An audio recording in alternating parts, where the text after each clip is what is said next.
Hello. How's it going, people? Welcome to the stream. Welcome. And of course, a bit more positive note compared to previous streams because obviously yesterday Arsenal managed to get a win against Spurs. It was, I don't know how to describe the game, to be honest. Generally don't know how to describe the game, but at the end of the day we managed to get the job done, managed to get it over the line.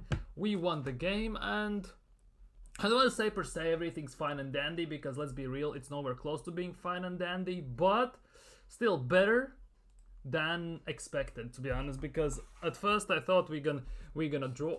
Well, what did I predict? I predicted either it's gonna be a 2-2 draw or 1-1 draw. I think it was 1-1 draw I predicted, and it's gonna be a boring game, or it's gonna be a proper North London derby and Arsenal are gonna win 3-2.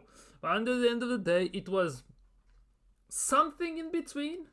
Personally say something in between. Very boring because second half I was falling asleep half the time, but at the same time we wasted so many chances. It was kind of nuts. In the first half it was a bit more energetic, a bit more exciting to watch, and yeah, it was something in between Borefest and actually some proper North London derby to some extent. But ultimately Arsenal came on top, 2-1 win, 3 points on the books. What makes it a bit better is the fact that Liverpool drew against Nottingham Forest away, so Brentford away. So at the end of the day, yeah, we managed. No, Nottingham Forest away. Sorry, and we managed to close the gap by 2 points. Basically, it's now 4 point difference. Obviously, Liverpool still have game in hand, so I'm counting this as 7 points because at this stage, even we are halfway past the season, and yes, Liverpool look vulnerable, but at the same time you have to prepare for the worst. Do what you can, but prepare for the worst. And the worst thing about this is Liverpool could be 7 points ahead if they win the game in hand.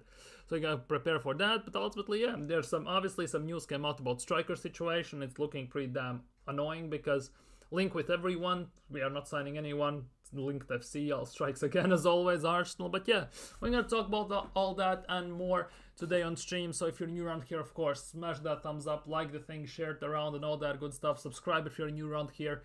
We are aiming for 400 subscribers very soon. Of course, get your thoughts down in the live chat, and yeah, if you're watching this a playback, leave your thoughts down in comments below and I'm gonna answer every single comment afterwards. Yeah, Nathan already. Big up Nathan. He was here before the stream started and said that Ornstein deaded the Sesko news. We're gonna talk about that. I saw that live stream with Ornstein. He was saying some strange... Yeah, he was. Genuinely he was. A couple of noticed that the Ornstein was saying... He says that all the time. Basically when it's... Both of them, to be honest. We as fans look mostly for Fabrizio Romano or David Ornstein for transfer news, and ultimately all the time when they put out news, they basically put in one keyword that basically gives them a cop out in case something doesn't go through or something gets cancelled in a way that or a deal gets cancelled, in terms of like they put in a could, should, might be and stuff like that, which basically gives them a cop out at the end of the day. And they say it could happen, but then at the same time they on the other hand they can say it could not happen. And it's basically all around the place. The keys tends to waffle at times as well, so it's that's not a great look. Yeah, he waffled about PSR and Arsenal are not. Exactly, that is the big thing. We know it's being but I don't obviously we don't know, but accountants and everything are saying that Arsenal are not in PSR issues, they are not in FFP issues, and in a way, how could we if we haven't spent any money in summer? Pretty much, we are minus 25 million, something like that, in negative gross numbers, and overall, yeah, it's hella weird because obviously PSR goes and FFP and all those stuff go over like a 3-year period, and or 4-year period or something like that, and overall Arsenal are pretty more a bit of a losses, but they are not in a way that they are skinned. They have the money. Obviously, also yesterday there were talks that Josh Kroenke was at London, that he was at the game. Didn't see any pictures of him at the game. By the way, no videos, no nothing, no, they captured him. But if that is the case, that he is in London, that means 2 things for me personally. Well, 3 technically. Could be one of 3 things. Either he wants to be here to kind of try and kind of make fans more happy due to current situation, and because Arsenal are still, let's be real, in a bit of a dump, or he actually is here to put some pressure on Mikel Arteta, maybe, who knows, or he's here to make a big cash deal. He might be, as a businessman, wants to be present for a big deal that could be going through. So maybe that's why he's here as well. So three potential chances. Go figure out which one is real, which one is not. Basically, it's up to your imagination because nothing's confirmed, nothing is denied, and you basically have to guess at this stage, of course. According to Arsenal, you cannot sign. Exactly, as no player wants to leave. That's the thing. It's not per se that they don't want to leave, because at the same time they're saying things like the right amount of money could persuade them to leave at the same time, and that is the big thing. As I said it as a sports journalist. A correct amount of money could persuade them leave, and that could basically gives them the leeway if the deal doesn't go through, even if the bigger money is obviously presented. But it is what it is. He also said Arteta doesn't have to win trophies. That is a big issue for me. If Arteta doesn't want to win trophies, that is quite annoying. And to be honest, let's be real, Arteta said himself he doesn't know if we're going to win trophies, so that tells you everything you probably would need to know about Arsenal in that regard and how we are approaching this second part of the season. But to kick things off, we're going to look at post-Spurs presser, just to get it out of the way and all that waffle. And then we basically gonna get into all the stuff. Strikers, new contracts, and some other links and all that stuff. But we're gonna kick things off with the pretty much press conference just to get it out of the way. So see what happens, see what he said. Because I haven't seen this, I basically do this as the crow flies. So we're gonna have a raw reaction as always and see where this leads. On winning the North London derby, I'm very proud of the team. I think we were sensational. To be honest, yeah, it's the thing is, we were quite good, I'm not gonna lie. Yes, the game wasn't great. We looked poor on many parts of the game, but there were times that it looked actually pretty decent. It's quite insane what happens when you actually attack on a counter with pace, like we did in the second goal. Amazing tackle by Partey, Trossard, beautiful finish and everything. Let's be real, but if we don't sign a striker, a proper one, we are done this season, let's be real. Because the way I am describing Havertz and Sterling up top, it's Dumb and Dumber. The amount of chances those two alone wasted, and basically not just wasted, they just didn't provide the final pass, is actually embarrassing to the maximum extent, to say the least. And with Arsenal, it's very weird this season, because we can do things defensively in the first third, then we can go into midfield and do most of the things properly there as well in the second third. But once we get into the final third, which is opponent's side and the box, it's like we instantly get space jammed. We forget how to score, how to pass, how to shoot, and we instantly squander every single chance. If you play EFC, if you play NBA sports games where you can turn on sliders basically, or whatever game you play, basically, if you play against AI, there are different types of levels, you know, beginner, amateur, professional, medium, expert, and all that stuff. Arsenal are basically, they're playing like world-class and type of level game-wise on defense, very professional in the midfield, but as soon as they get in the final third in the box, right, they turn into beginner. They don't know what to do, genuinely, and it's the most frustrating thing you can imagine during games, to say the least.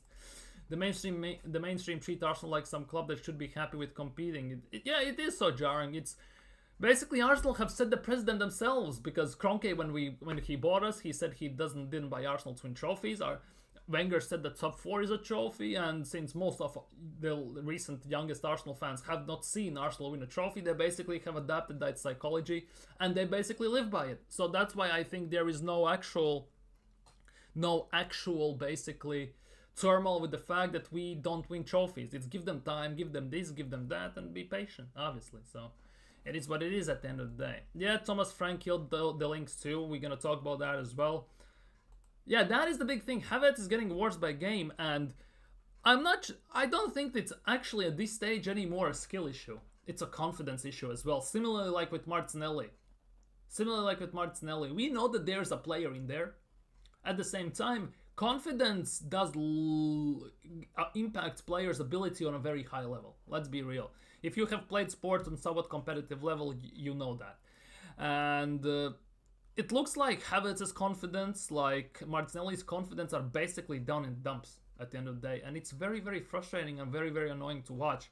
And it's no wonder that everyone's getting on Kai Havertz's case, everyone's getting on Martinelli's case, they want them gone. Most likely it's not going to happen, but you get what I mean in that regard. But it's rough. Martinelli as well run like a headless chicken and bizarrely didn't take any shots. Yeah, that is also the case. Why Martinelli didn't shoot? It's also, well, because we had a few chances where we had options to take a chance and shoot, and we basically cut back, recycle the ball, don't shoot. We try to find the ideal shooting opportunity, which ultimately in the game, unless you score an empty net goal when you have played Wenger level, tiki-taka level passing, doesn't exist at the end of the day. It doesn't exist. So I guess it is what it is.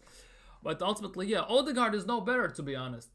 It's like, even though he was very decent yesterday with the press, with the passing and everything, as soon as he got the ball and had a chance to shoot, he was useless. He genuinely was useless, to say the least. Odegaard, I don't know what's wrong with him.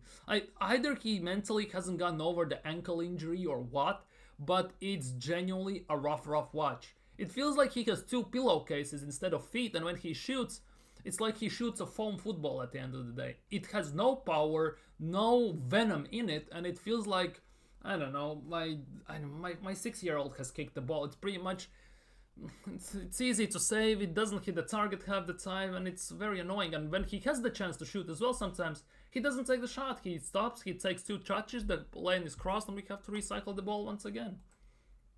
Exactly, it's like the circle button is broken. Yeah, it's like Arsenal tried to time a shot every single time, and they red time it, and it basically gets scuffed, goes into row Z or whatever. Where Martinelli went past 3 guys on the right and ran into a brick wall. I feel that. Odegaard finally showed up to a big game, but still, yeah, that is the thing. He actually showed up to a big game. He did most of the things properly.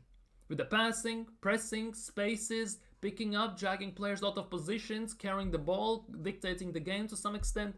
But when it came to final third, at times to make the final pass, to take the final shot, he had a massive howler. Massive howler he had there. And that is one of the most frustrating things. And that again comes back to what I said in the beginning of the stream.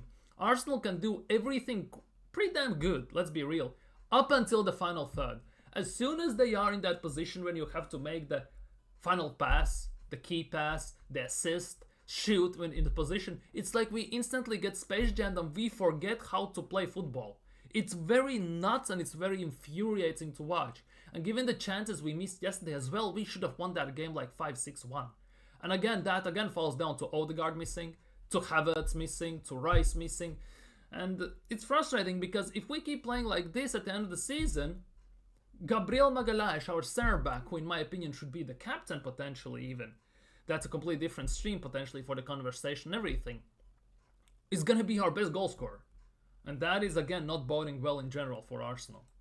He was actually passed. Yeah, exactly. That was actually nuts. But he was filled by the mass. Yeah, that's the thing. Spurs play very open, high line. It's very easy for Odegaard to look great when Arsenal are doing good, and when there are open spaces, and when team plays with gaps and very high line. As soon as the team drops back, like say 5 yards, right, and Odegaard is forced to take a touch and between 2-3 players, he instantly completely forgets how to do it. When he has nobody around him, he takes the perfect touch to stop the ball. In the same scenario, if he has 3 players around him or 2, he instantly forgets how to take that touch. Like, I don't know if it's mental thing or what, but it's again another very infuriating thing in that regard. If we have Chris Wood, if we have Chris Wood, if we had, I don't know, Delap up top, if we had, who else is there? We could name numerous strikers in a way. We would be winning like 4-5-1. That is the thing. Spurs never did anything yesterday. They didn't even were that threatening. Yes, there was about 5-10 minute period where it was a bit iffy, but overall they did nothing. They again did nothing, and that is the weirdest part because it's a North London derby. That's a team that should be our rivals, quote unquote. But it's like big brother is playing against the little brother. There's no chance the little brother ever is gonna win. And when one time they get the result, they brag about it for next 100 years. And that's what Spurs are to Arsenal, basically. It's not a proper rivalry these days anymore as well. Yeah, Trossard, let's be real, Trossard had a bad game. He didn't have a great game in general. But the fact, he basically stepped up when it mattered the most. And that's what everything is count upon. Tierney again, exactly. Tierney again delivered the best goddamn cross of the game like he did in the previous game. And again, Odegaard fluffed it. Odegaard bloody fluffed it. Declan Rice as well, I think. It actually is kind of insane in that regard. Gabi was cooking. Gabriel Magalhaes It could be a completely separate stream if we do that way, or it could be a separate video I could do, right? Where I could express my opinion on the fact that Gabriel Magalhaes should be the actual Arsenal captain. And on top of that, he actually, for Arsenal, in a way, the way we play defensively, is more important than Saliba. You could make that argument. Because Saliba is the one that's the smooth silk, he's the Bentley Rolls Royce of defense, right? But Gabriel Magalhaes is the guy that doesn't mind do the dirty work, who wants to do it, who wants to defend, who wants to get into the attackers, who wants to disrupt their play. That tackle when Jed Spence with a Trivela pass crossed it to Solanke, that inch perfect lad's ditch tackle, just incredible by Gabriel. And that's I think there could be some discussions again as a separate stream, because if we were here talking about Gabriel versus Saliba, it would be generally a 40-50 minute, if not an hour long discussion. But there could be an argument made that Gabriel Magalhaes for Arsenal's defense is more important than Saliba for Arsenal. Although at the same, obviously it's stupid to compare of them because we have them both, right? They're our defensive pairing, and it's fantastic that we have them. But in a way, you won't find such a workhorse like Gabriel. You can find something similar to Saliba to some extent, obviously not to the same level currently, but something similar. Finding something similar to Gabriel, I think Arsenal would struggle more. I genuinely believe Arsenal would struggle more. The fact that we are selling Tierney is criminal. Yeah, it is criminal. Trossard turned Hazard. Prime Havertz, to be honest, Prime Havertz at Bayer Leverkusen is nothing to sneeze at. Let's just put it that way. And I know you meant Hazard. I said this is our easiest game of the season. Pretty much, yeah. Spurs at home, it's one of the... Given the situation we were in, 2 losses on a trot, out of both cups pretty much, playing Spurs was like a blessing in disguise. I would be more scared if we played at the Emirates, Brentford. If we played Nottingham Forest or someone like that, I would be more scared. I actually wasn't that scared about Spurs. It was just the form that was worrying me. And as I said in the preview, it's going to be either a boring 1-1 draw or a quite exciting 3-2 win. At the end, it was something in the middle. 2-1 win with boring and somewhat interesting game at the end. Yeah, dude. Trossard's, Porro's ankles, it actually is nuts. You know when you watch... NBA and stuff like that, when you do a shimmy, sham god, or ankle breaker, and you just sit down the defender, it's phenomenal. The Cruyff turn, everything was fantastic. We have lost once to them the home in 30 years or something. It's actually nuts. It is very nuts. Yeah, Villa is a bigger game. Aston Villa is a bigger game. We're going to talk about it tomorrow, but definitely it is a much bigger game, and it will be a much tougher game as well. Porro went in the hospital. Dude, it's nuts. Gabriel is our only striker. Havertz was missing like bro died on the pitch. We were playing almost like with 10 men pretty much that game, and we still managed to look like we had like 15 men based on how Spurs were playing. It was actually kind of nuts. And to some extent, if you want just a bagsman who you're gonna cross the balls to, might as well stick Gabriel up top in a way. Play Gabriel Magalhaes as a center forward and put Havertz... No, don't put Havertz at center back. Havertz at center back could be even worse. Well, would be even worse. I know we haven't beat Villa in like a year or so. We actually haven't, by the way. We drew, we lost again. And the last time... Is it really the last time we beat Aston Villa? Was that game 3-2? Or 4-3? When Jorginho took a long shot and it came, hit the bar, hit Emi Martinez on the head, and it trickled across the line. Was it the last time we actually beat Villa? Really? The 4-2, yeah, the 4-2. Was it really that was the last game? When Jorginho took that long shot, it hit the bar, hit Emi Martinez on the head, and I crossed the line. I think that was the last time we... And that was in 22-23 season, wasn't it? Or... I think, or was it last season? I just don't remember these games. Like, Arsenal have cooked my brain. Or was it last season? Maybe it was last season. Yeah, we beat them away at Villa Park. I remember that. Yeah. We beat them at Villa Park. Yeah, this season, yeah, we beat them 2-0. Yeah, I remember that. Yeah, that game, I remember we beat them. But that game should not have been 2-0 win for Arsenal. I remember, yeah, my brain is cooked, I'm very sorry. But that game, based on how it was going, how Rodgers and everyone was running through our midfield, the chances Watkins missed and the saves Raya made, before we went 1-0 up, we should have been 2-3-0 down. We shouldn't have even had a sniff of the game. It's just the fact that Raya made a world-class save twice, that double save, and Watkins missed an empty net there. Basically, that was the reason. That was the sole reason why we beat them. That was a very lucky 3 points in that regard. Hell no, put Kivior. No, you know who we should put at left center back?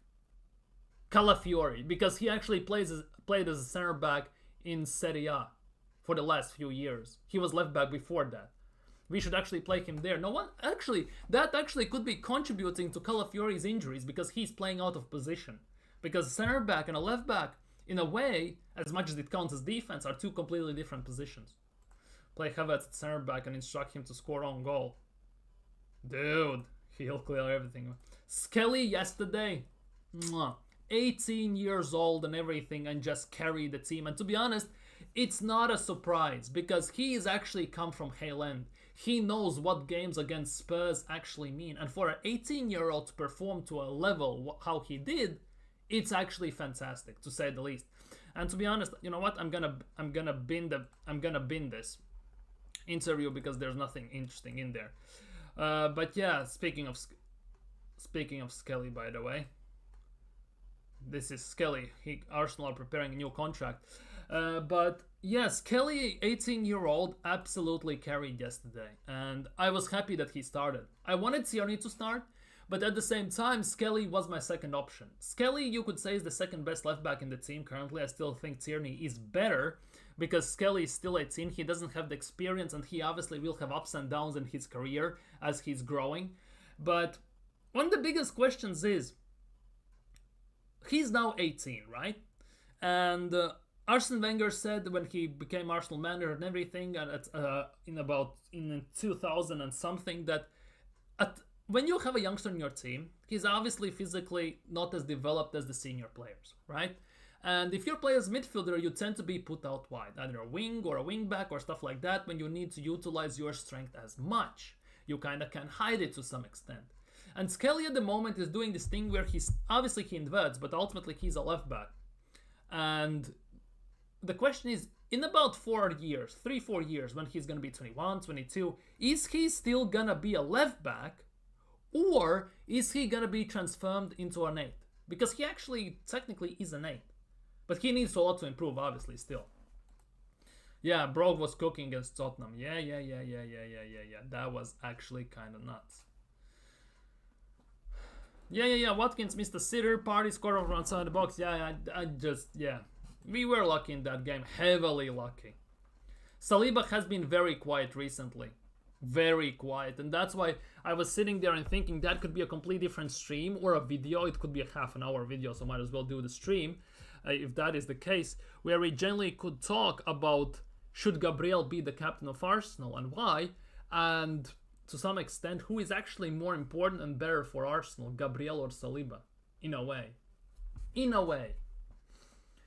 But Arteta ain't gonna... that's the big issue. That's like he doesn't play Zinchenko in midfield as well. When the moon hits your eye... When the moon hits your eye like a big pizza pie, Calafiori, and all that stuff.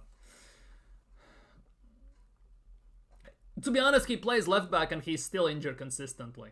The brother came back from injury just to be injured once again. Big up Kwame, big up my guy. We know Arsenal isn't serious when it comes to... Yeah, we know.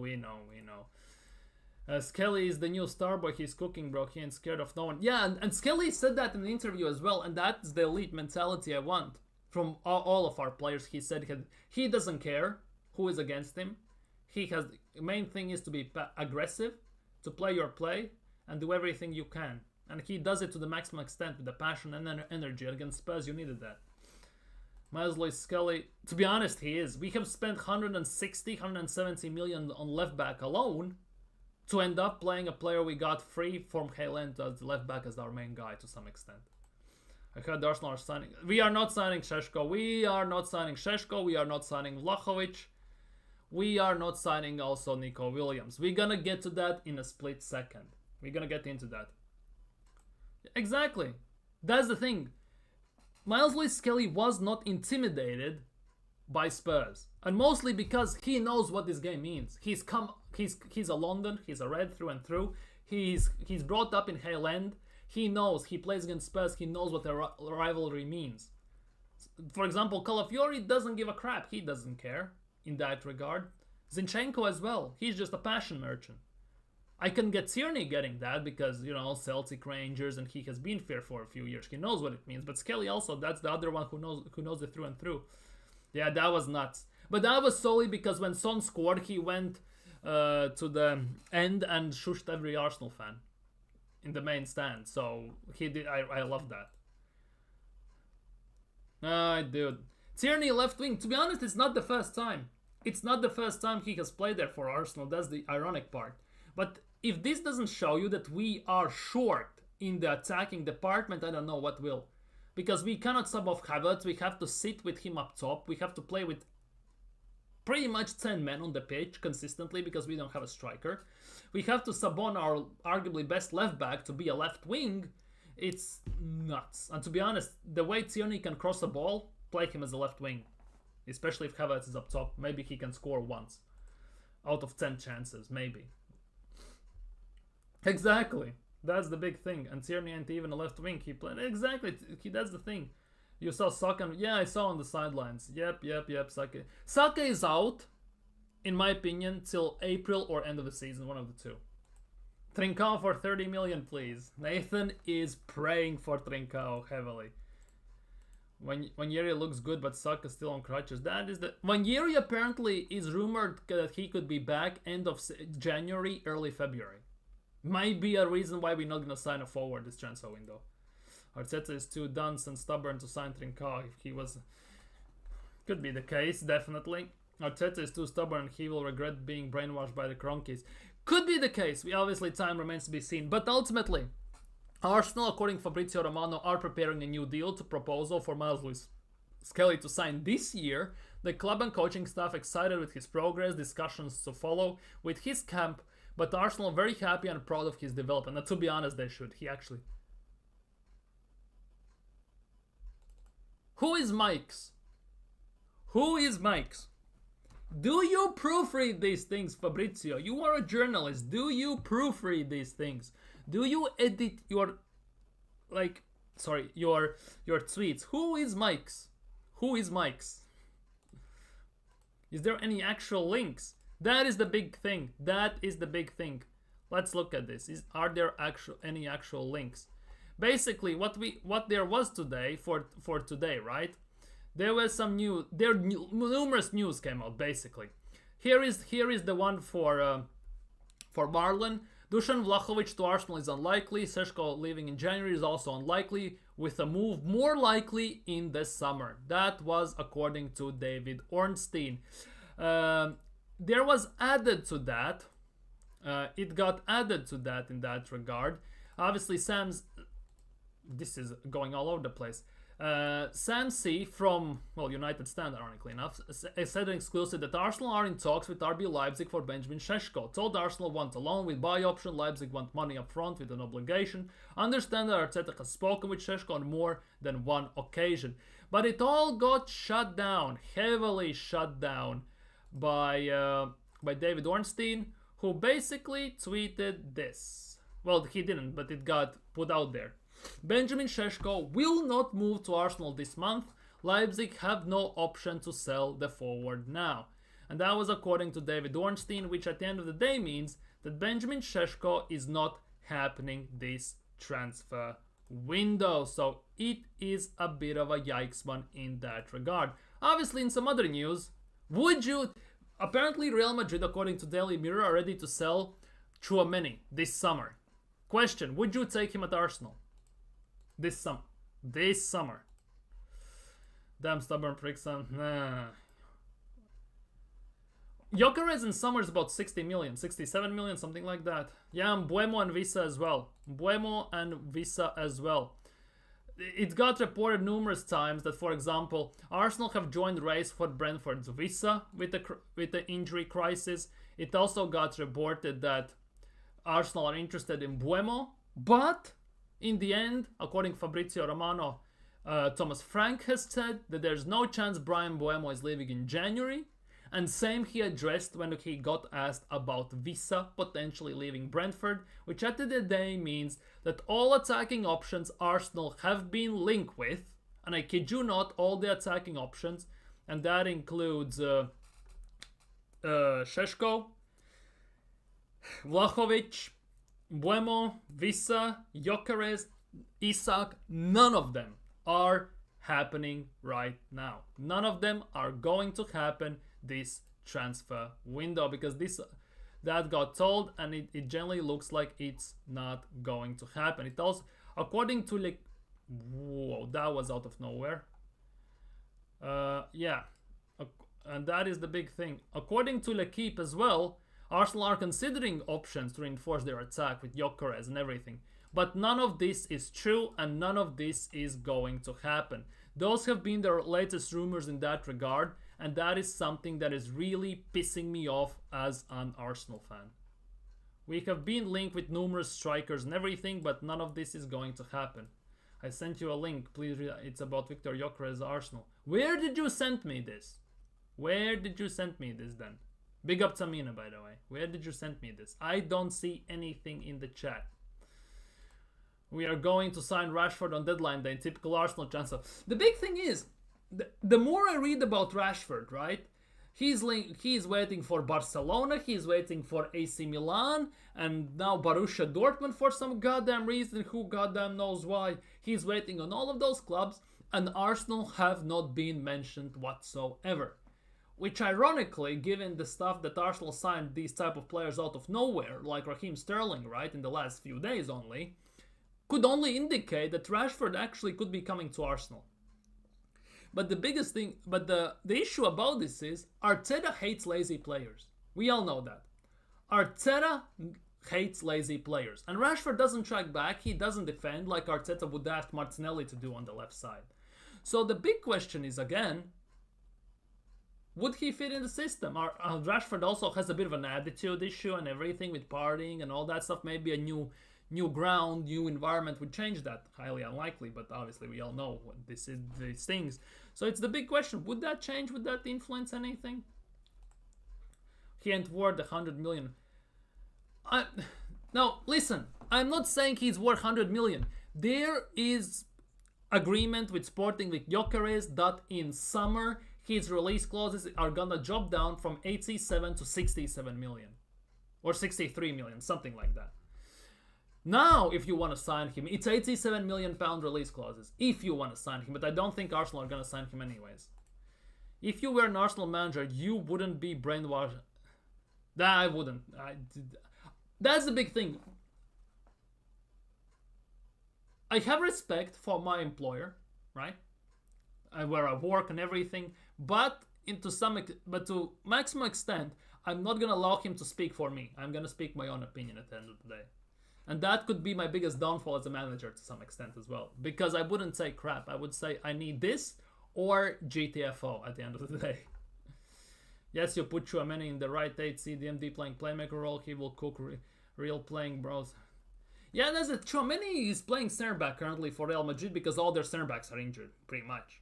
So that is a big question. Like, for Arsenal, like, if we're signing this Zubimendi guy, how is that even gonna work? Oh, by the way, speaking of Zubi-Zubi-Doo and all that stuff, where is that Zubi-Zubi-Doo? I definitely have it bookmarked somewhere.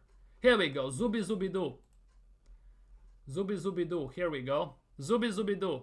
According to rumors, Bayern Munich are monitoring Zubimendi, Real Madrid, Barcelona and Liverpool are still keeping a close eye on Zubimendi, allegedly. Who knows if it's true or not? But they are still looking at this thing because there are reports that Arsenal virtually have agreed a deal and everything, personal terms, not that jazz and everything, right? Arsenal wanted him now, but at the end of the day, they want to take him till the end of the season, so he's going to join in summer. There are talks about this, right? However, there still has been no, here we go, there still has been no agreements, there still has been nothing concrete put on the table that would suggest that this deal 100% is going to happen. That is the big thing. That is the big thing. Because I can see Zubimendi going to Real Madrid if Real Madrid sells Zubimendi for Real Madrid sells Tchouaméni, for example. I can see that. I genuinely can see that. I can see him going to Barcelona because he actually that I can see that he would fit in there nicely. Liverpool are desperate to replace Fabinho. They still haven't done that. Yes, Gravenberch has done a decent job, but still they need a number 6. And to some extent, Zubimendi fits that to a T. So, same goes for Bayern Munich. Yes, they have Paulinho there, but Paulinho is also getting older. Zubimendi is, I think, younger, if I'm not mistaken, and everything he could also, although Paulinho is like, what, 79, something like that? So he still would fit in there, and he's in the company's system, Zubimendi would cook as well. So he fits in every single team that's going after him. And to be honest, rightly so. The thing is, the deal is not confirmed going to Arsenal. It's agreed vocally, I would assume, nothing on the paper as of yet, because there has been no 100% confirmations like here we go and all that stuff and all that jazz we all know. So that means that still till the end of the season something can change. He can have a change of heart like he did with Liverpool. He can get injured and he's not going to move. Arsenal not going to sign an injured player, especially for 51 million. Lots of things still can happen. That is the big thing. Arsenal may wish Ozil was still. That's the thing. Ozil wouldn't fit in Arteta's system. Ozil, I'm not going to say he was lazy, but he doesn't defend. He doesn't track back. Yes, 10 years ago, you can get away with that. 15 years ago, you can get away with 2-3 players not doing defensive work. You could get away with that. These days, you cannot.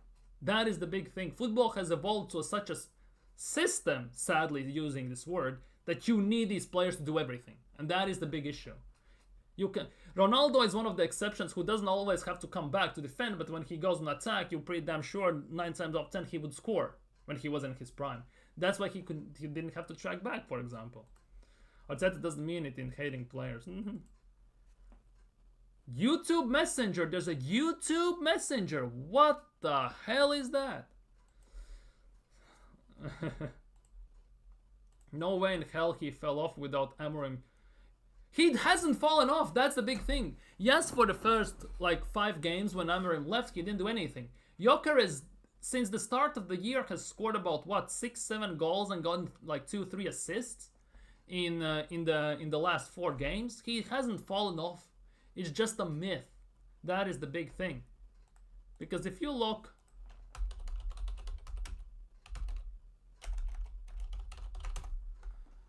Sporting results. Now, if we look at this, they won 2-1 in December 18th. They won 3-2. Yes, they lost to Club Brugge. I get that. They lost. This is when he left because they lost to Santa Clara. This is when he left because Arsenal beat them. But still, they won Boavista, and Gyökeres is scoring in all of these games.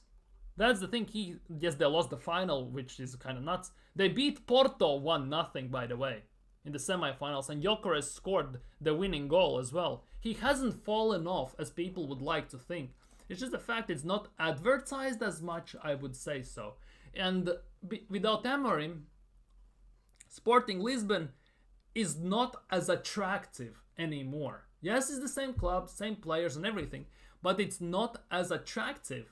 Footballing-wise and excitement-wise, there is not as much hype in the media because he left, and it's a completely different type of thing. You're totally... I want my Nigerian goat Osimhen here. I get that, I totally get that. Next season, Zubi Rice, the Gibraltar guard. Damn, why Ozil had to retire if he was here. Ozil looks like The Rock right now. No real attacker links. Nope, nothing, nada, zilch, nothing. That is the sad part because, if I remove this now, there were obviously, see, Skelly said this. Skelly said, if he was afraid of Johnson, never. I'm never afraid on one-on-one. I'm never afraid of no one. I want to go against the best. I want to be the best. That same mentality that he was displaying there, is the same attitude that Ranieri goes on the pitch. And I think more Arsenal players should do that. Because if you look at the Skelly stats yesterday, 94% pass accuracy, 6 recoveries, 4 out of 5 ground duels, 3 out of 4 tackles, 2 clearances. He was calling the shots. He was, for me, second to man of the match after Gabriel. I'm not gonna lie. Well, Partey is up there. Basically, 3 players I had for man of the match. Gabriel, Partey, and Skelly. All defenders, by the way. Have you noticed that all were the defenders for me to be man of the match for that regard? Obviously, Celtic apparently, according to Sky Sports, are close to Tierney deal. They're exploring options to loan this month, but he's definitely gonna leave at the end of the season. Arsenal have said, where Arsenal? Arsenal club themselves have confirmed that they got the Zubimendi is here. Where have they confirmed? I need a written paper there. Zubimendi isn't going to Arsenal. That's the thing. That's how it feels. Yes, I had a stream where I talked about Zubimendi has agreed, he could fit in the team and everything. But ultimately, there is no 100% confirmation for that. None. They only are talking about the fact that deal has been agreed upon. Deal has been virtually agreed. Deal should be done in the summer. Arsenal wanted him now, but Sociedad are making them wait. Again, that means that that's also not done. The issue with this is, if Arsenal wanted him now, that means Arsenal have to pay 51 million up front. And if they have to pay 51 million up front, it means that Arsenal at least have 51 million to spend this summer. Wait, this January, sorry. So why they are not spending it on an attacker? Yeah, he has everything was agreed, though already Bayern are wasting their time. Robo no disrespect, but Portuguese league, wait. No, I totally get that. I totally get that. Defense is completely different, everything. But Gyökeres used to play for Coventry in Championship. And in a way, pound per pound, in my opinion, Championship is the most difficult league in the world. You cannot convince me otherwise. Most difficult league in the world. It's very hard to get out of it. First of all, into Premier League. Second of all, it's 46 games. And third of all, the dance of the games, it's actually kind of nuts with cups in between. With the cups in between. So in my opinion, Championship is the hardest game. And Gyökeres was balling there as well. That last season when Lisbon signed him, he actually was balling. Let's be real. Di Maria. But Di Maria is not a defender.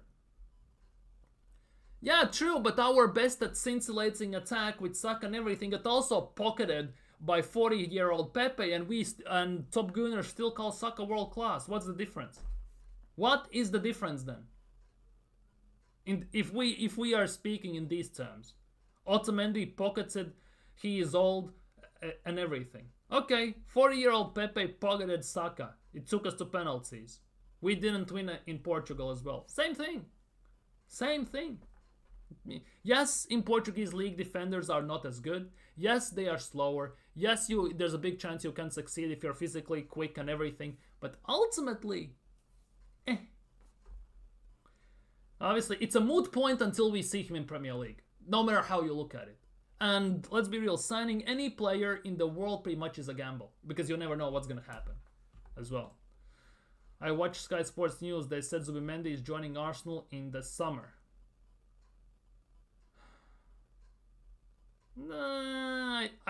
Until I see him in Arsenal shirt, I don't believe it. Let's be real. Or until Fabrizio says, here we go and all that stuff. Because for half a year to wait till July 1st, at least, by the way, because it's not going to be in the first weeks. Knowing Arsenal, it will be mid-January, mid-summer or something like that. Lots of things can change. Lots of things can change still. He'll take part. No, Partey had good moments, but also... Yeah, Partey had good moments, some bad ones as well. But yeah, we'll see. Jorginho's leaving and Partey may leave.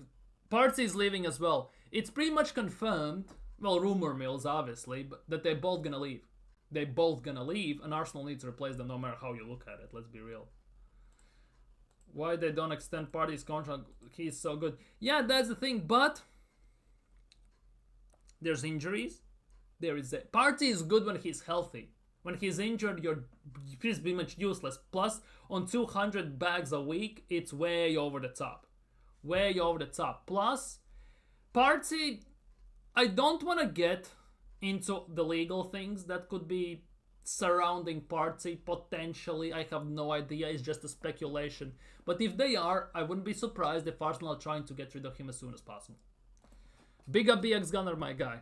Big up. Pepe hurts players. Otamendi can't even run. Basically, it's a moot point. It's a moot point in this regard. Gyökeres is not as good as he's hyped up to be, but he definitely is a good striker. There's no shadow of a doubt. And in the market where, dare I say, in the last 10 years, arguably, it has been somewhat very slim pickings in top end, high level, high tier strikers. He is one of the best ones in that regard in recent times. Because if the big players, yes, he's not as complete as Isak and stuff like that, but he's one of those. Robo, I understand your concerns about that's the thing. Until it's confirmed, first of all, and we don't know how he's gonna look in Premier League as well. Marlon confirm about Garnacho is going for. How can Garnacho go for 60 million? For what? Is this just like the premium on his hairstyles? He's changing like Pogba almost every other month or what? How can he be going for 100 million? Well, 160 million. How? Sky Spurs and Fabrizio confirmed it. Okay. I'm not doing this like that. Marmoush is signing for City. First of all. Anyways. You want to do it like this. So, where is Zubimendi? Kusanov. Zubimendi. Where is Zubimendi? Let's search for this then. Kvaratskhelia, Rice, Buemo, Rice, Araujo, Marmoush, Colomwani. Colomwani joining Juventus, that actually is a good thing for Arsenal. We are not signing him. Trossard.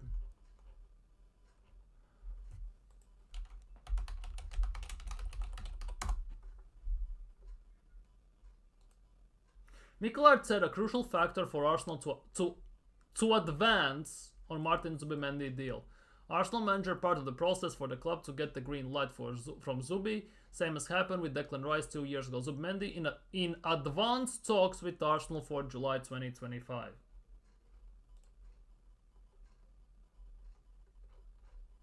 In advanced talks.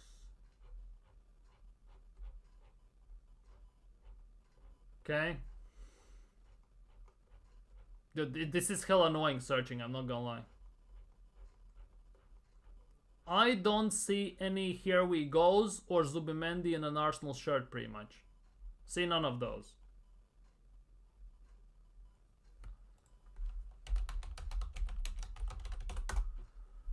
Zubimendi Arsenal, next search. Yeah, by the way, Arsenal are building, what, Sociedad's team from 3 years ago? That actually is a thing. This was Sociedad's midfield 3 years ago. Arsenal will have the same midfield if we sign Zubimendi. If we sign Isak, we have signed the quad of the players.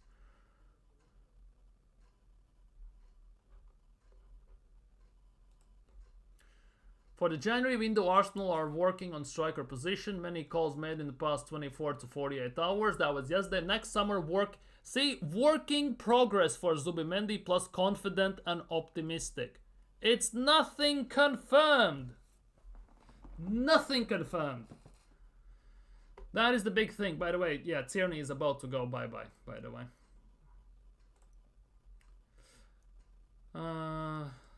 So, what else is here? What else is here? Obviously, there were Isak talks, Sesko. Oh, this was a weird one. This was a weird one. And he's gonna wear the damn Marmoush, you bastard. You signed for City. Football is nowadays wasting career and Haaland backup. Marmoush can play multiple positions. That is the big thing. So maybe could work. But the big thing for me is as well, I don't know how Eintracht Frankfurt scammed these strikers. Genuinely.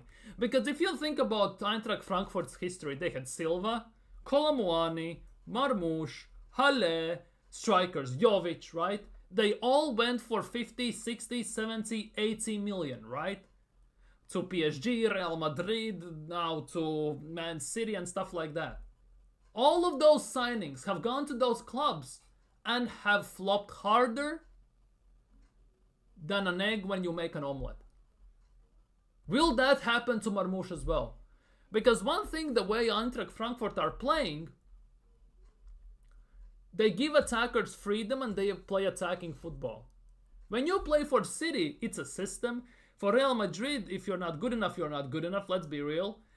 For who else? PSG, well, PSG, you play in Farmers League like where Kolomuani went and he still couldn't score and secure a position, so that just shows that he's not good in general. So I don't know how Eintracht scams these strikers. They make them look world class for them, then they sell them for top dollar, and out of nowhere they disappear pretty much from face of the earth. Remember, Arsenal were linked with Jovic to some extent. Arsenal were linked with Marmoush to some extent. Linked and rumored, not linked properly, right? And everything. Like, what are we doing here? It's kind of weird with Eintracht in that regard. Bro, finna be on the bench waiting for Haaland to get injured and barely play games. What bros? Well, that's why I would say arguably Alvarez left. And we all saw how that went. He's now Atletico Madrid on a 15-game winning streak, by the way. They have won 15 games in a row, Atletico Madrid. And he's been one of the main contributors. Yes, he's not lifting mountains in that club currently, but they have so much quality that he doesn't even need to have to. Only striker Osimhen or Vlahovic, no one else. Marlon, it's Osimhen. I wouldn't mind Osimhen. That's the big thing. I wouldn't mind Osimhen. If I have to choose between Osimhen or Vlahovic, I'm choosing Osimhen. And Osimhen, I still have big question marks around Osimhen despite that. But I much rather have Osimhen than Vlahovic. I'd much rather have Osimhen than Sesko as well. If Coman comes in, we won't sign Nico, or we will play right wing. That's the thing. He's not coming. Arsenal have been offered Kingsley Coman, but are unsure he represents good value on current costings. First of all, Coman is on what? On insanely high wages. Second of all, he's injury prone. I would hope Arsenal have learned their lesson signing injury prone players. Because we signed Calafiori, injury prone, Tomiyasu, injury prone, Zinchenko, injury prone, Jesus, injury prone. And we made Partey injury prone. And we had Tierney, but Tierney is not as injury prone as any of those I just named. I know he's such a powerhouse, good striker, fears no one. We must seriously sign... We are not signing Buemo. Thomas Frank in interview today said there is no chance in hell he's signing either Buemo or Wissa. None of them are leaving. And Osimhen in summer. Osimhen is the one, Robo. He will cook everyone in defense. That would be the hope, that if we sign a striker, we need a striker to finish at least half of the chances that all these bums we have up top are missing on consistent basis. That is the big thing. This is mad, if you think about this. Like, Arsenal technically are building Real Sociedad from like 3 years ago. Like, realistically. Odegaard was there. Odegaard looks kind of fat in that picture, I'm not gonna lie. Merino. Zubimendi, if it happens. And Isak, if that happens. The way Isak currently is scoring, he will go for like 200 million at the end of the season. That's actually kind of not good in general. In that regard, but it is what it is, I guess. At the end of the day, we will have to wait and see. Look, this quote is kind of resonating with me a bit. And we would have to buy Buemo release clause, and Frank ain't selling his son. Exactly. Just play Gabby, striker will sign. Yeah, why not test it, Martinelli at striker? Why not? Anyways, look what Declan Rice said. We have lost Gabriel Jesus. I'm sure the manager will look for something. See, he's putting the pressure on the manager. Here we go. I'm sure the manager will look for something because we had to bring Tierney on left wing.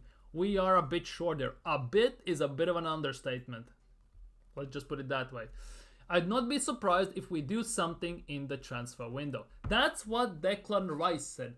It's one thing when your manager is calling out the ownership and saying that we are short there, we need players. Obviously, ownership, it's not their fault that you pissed down almost 800 million, but we're not gonna get into that. It's gonna be another 3-hour discussion then.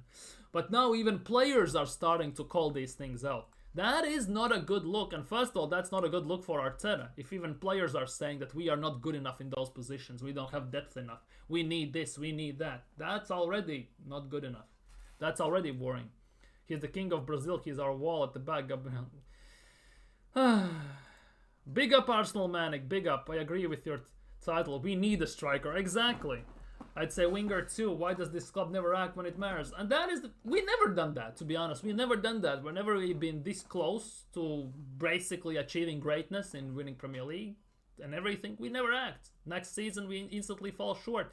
And the worst part is, after that Jesus' injury, links with about 6 strikers instantly surfaced. Instantly. Kolomwani, Vlahovic, Sesko, Gyökeres, Isak, and someone else was there, right? Fast forward 3 days, game after Spurs, basically it's fast forward to today. All of these links, including Wissa and Buemo, all have been shut down and not happening in the January. So the big question is, with 14 days left in January transfer window, 2 weeks, will we sign a striker? Will we sign a forward? I haven't even seen us being linked with a winger, by the way. I haven't, technically Mbuemo, but Frank said no, it's not gonna happen. So what we gonna do here? Genuinely, what we gonna do this transfer window? 2 weeks left. More than half of January has passed and we still haven't signed anyone. Nico Williams, Osman, problem solved. Or my favorite wingers right now after Saka and King of Nigeria and Lookman. Could be the case. Could definitely be the case. We definitely need a striker and a right winger immediately. I'm not sure we gonna sign a winger. That for me is the big thing. Because, well, technically we have players to play there. Internal solutions, as Arteta addressed it, obviously. But the big thing on top of that is, if you can believe these rumors and reports, Vanjeri is back in 2 weeks. 2 weeks, right? Vanjeri is back in 2 weeks. Around the end of January, early February, right? We, in this time, have to play Villa, which there's no chance we're going to sign anyone in 2 days, so that you can forget about it. We have to play Dinamo Zagreb. But we should be beating Dinamo Zagreb even without signing these players. Wolves away will be tough, but they're in a bit of a downfall, so we might take advantage of that in general. Then we play Girona away. Next game where we need a proper right wing is against City on February 2nd. So by the time Vanjeri comes back, we should actually survive without signing a forward. In that regard, the way I think our Arsenal might be looking at. And as soon as Vanjeri comes back, obviously we have Newcastle, we have City.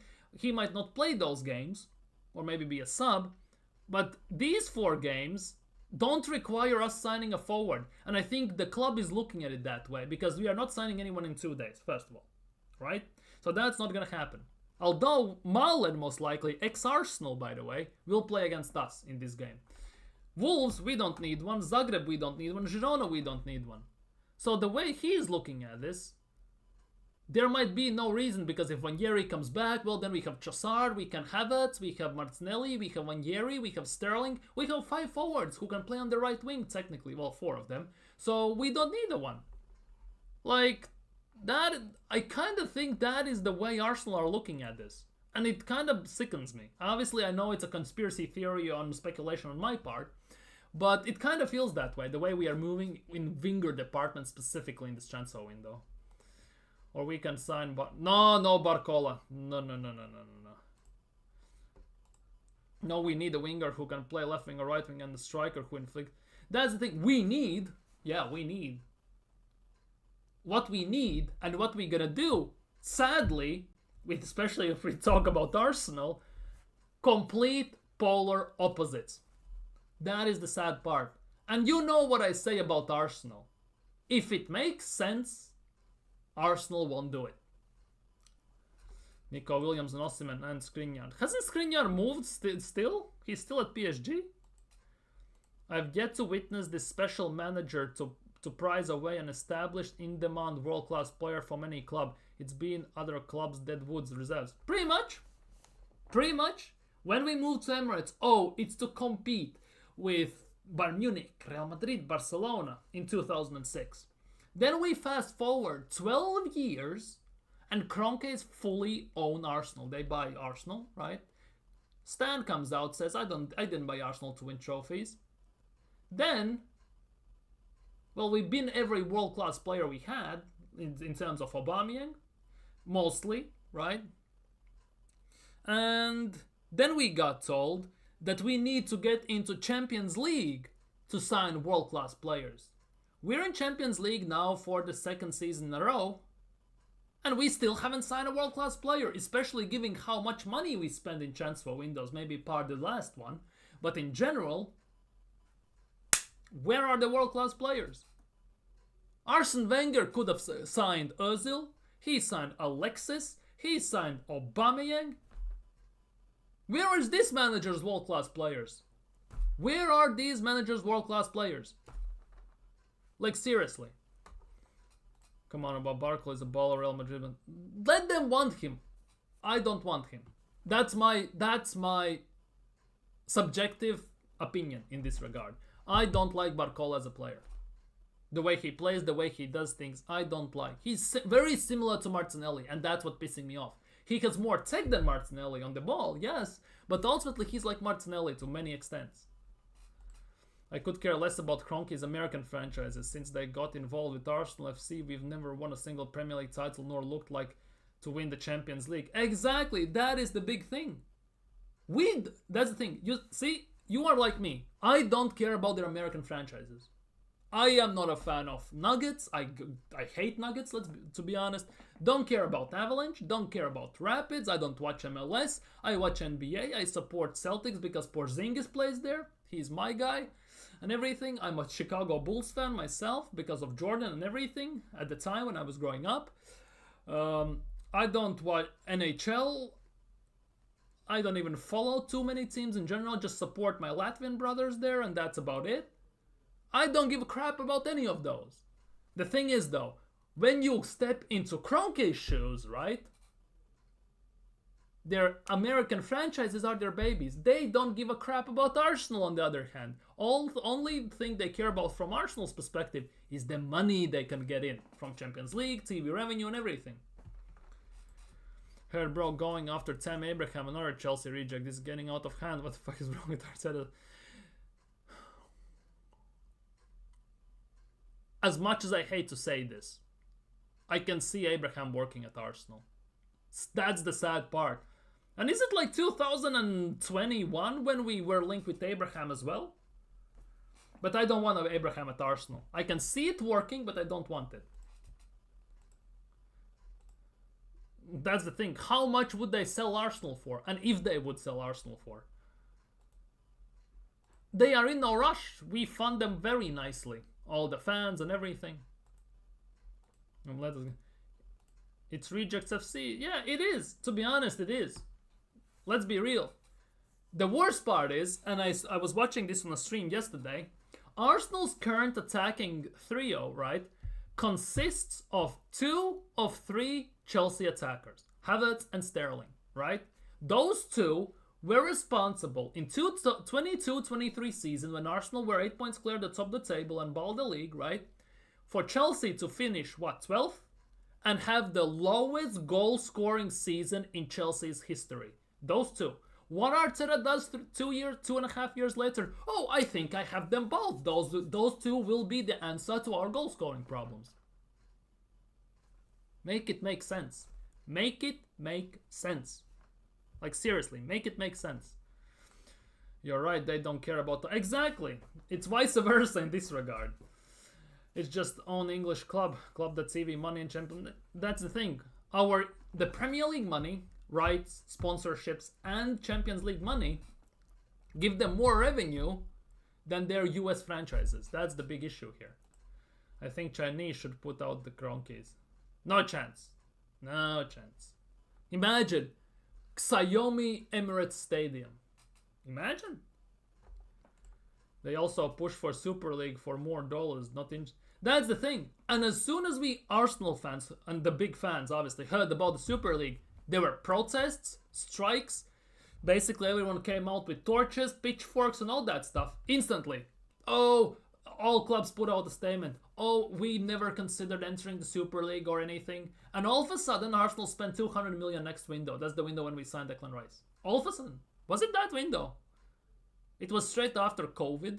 So that's what, 21-22 season? No, we didn't sign Rice then. But we went into the window and instantly spent about 200 million. Something like that.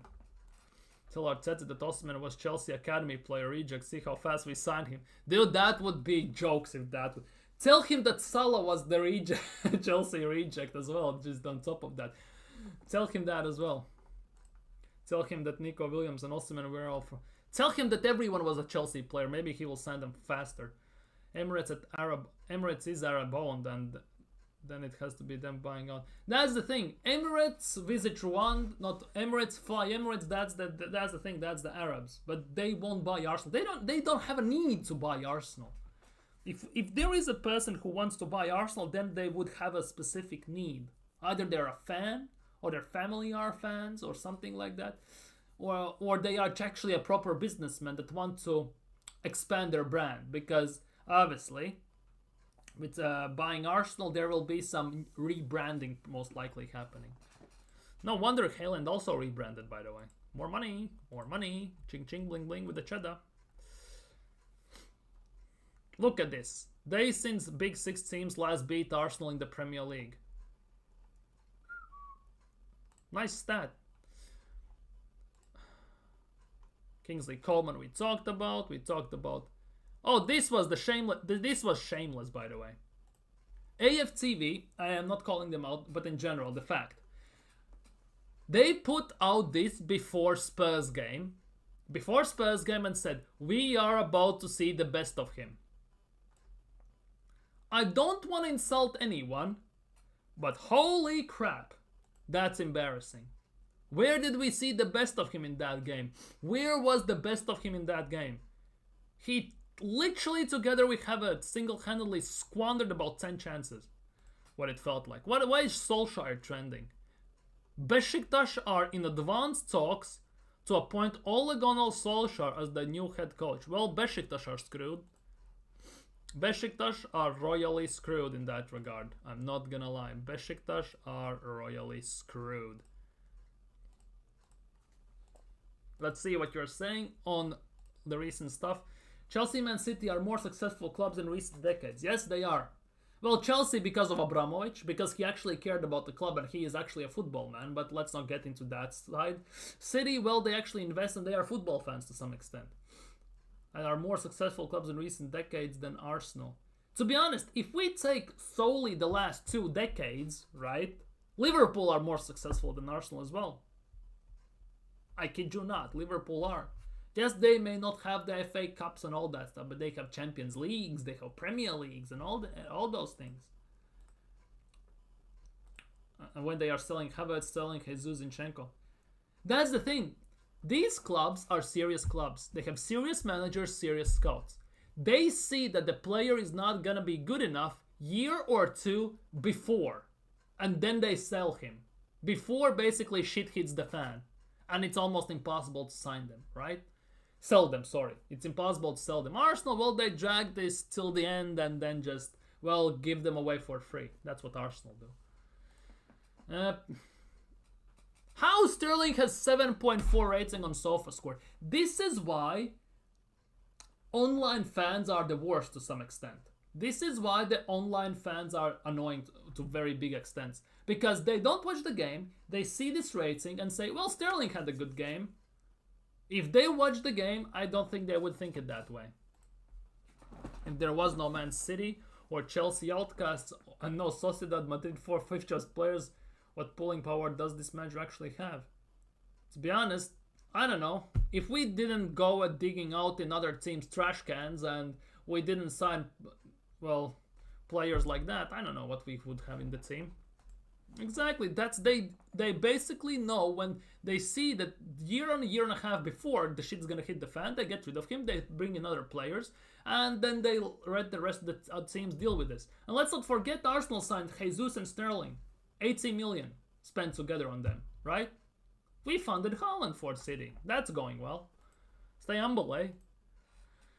No pun intended, no dig intended with this one. Bro, I have a feeling we will sign some past rejects from Chelsea or Man City. That wasn't good enough with the other clubs. To be honest, if we signed, let's just say, Fikayo Tomori, I wouldn't be against that to some extent. I'm not gonna lie.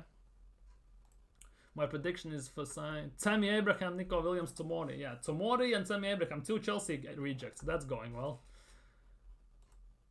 We aren't serious club, especially when the Kroenkes and their stooges. Exactly. Oh, it's rejects or no one. I'm sorry, bro, but just that's how it feels like.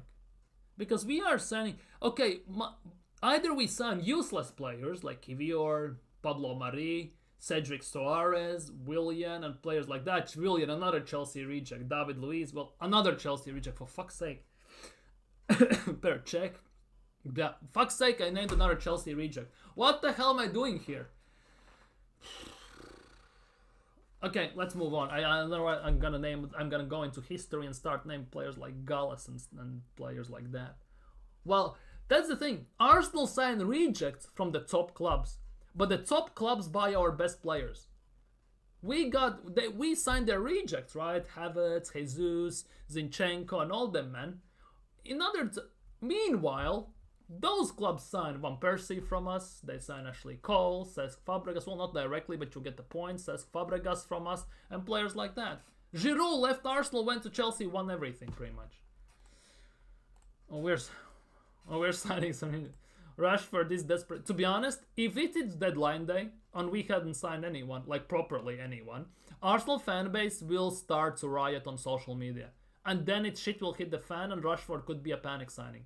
It could happen about 3-4 days before the transfer deadline day. Arsenal fans will start to call for heads, basically. Because we haven't signed anyone serious in general, not improved our attack. That could be the case. And then when the social media people from Arsenal will see this online, the panic will set in, and they will sign Rashford on loan if he will have not moved by then. Heck, even Elanga might join Arsenal, or Chilwell, or Dewberry. Dude. This is pain and a half.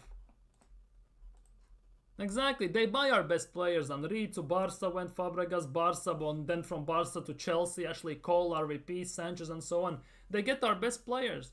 We get their average players. Exactly. And the average is at best, by the way. We signed Zinchenko. It took us legitimately 7 months to outgrow Zinchenko as a club. Jesus might have survived this, but we evolved so quickly from the fifth to basically challenging, right? It was lucky, obviously, but we in generally half a year, 7 months, outgrew Zinchenko instantly. 35 million down the drain, not to mention Fabio Vieira and stuff like that. Anyhow, another stream. Remind me, this may be tomorrow. We're gonna look at it tomorrow. It's 11 past the hour, and I need to end the stream. I still need to have a shower, prepare foods and everything. I'm gonna need to still to do that, don't worry. Yeah, I looked.